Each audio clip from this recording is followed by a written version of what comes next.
আমার আল্লাহ তাআলার কোরআন আয়াতটাকে আমরা কিভাবে বিশ্বাস করি সাধারণ ঈমানদার জানতে চাও?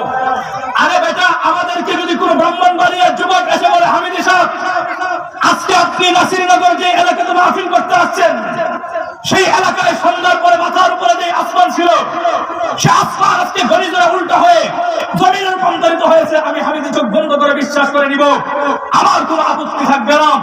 আবার যদি কোনো যুবক এসে বলে, হামিদি সাহেব আজকে নাসিরনগর এলাকাতে পায়ের নিচের যে জমিন ছিল সেটা উল্কা বৃষ্টি হওয়ার কারণে জমিন সেটা আজকে আসমান রূপান্তরিত হয়েছে, আমরা আলেম সমাজ সাধারণ ঈমানদার এই কথাকে চোখ বন্ধ করে বিশ্বাস করে নিব, আমাদের কোনো আপত্তি থাকবে না।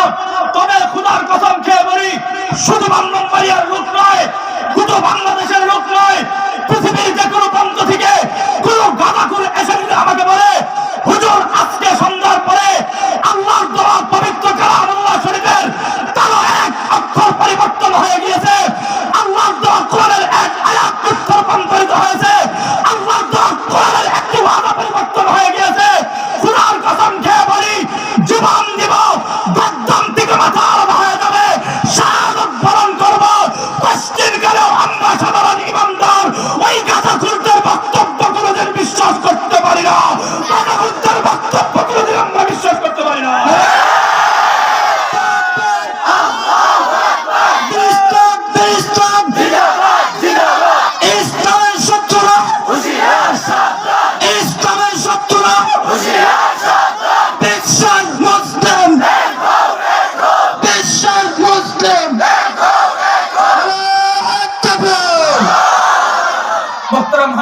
এটা হচ্ছে আমার আল্লাহ তাআলার প্রতি অগাধ ভালোবাসা, এটা হচ্ছে আমার আল্লাহ তাআলার প্রতি বিশ্বাস। কিন্তু কথা হচ্ছে পরিষ্কার বুঝেন, আল্লাহ যে তোমাকে আমাকে ইজ্জত দান করবেন, এই ইজ্জত দেওয়ার ক্ষেত্রে আমার আল্লাহর কিছু নিয়ম আছে না নাই? আসতে বলেন। শুধু কি তাই, আমার আল্লাহ যে এই গোটা দুনিয়া পরিচালনা করে, এটার ক্ষেত্রে আমার আল্লাহর কিছু নিয়ম আছে না নাই?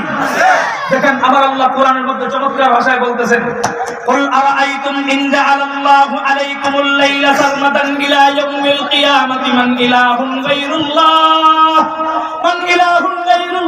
ইয়াতিকুম বিদিয়াইন আফালা তাসমাউন।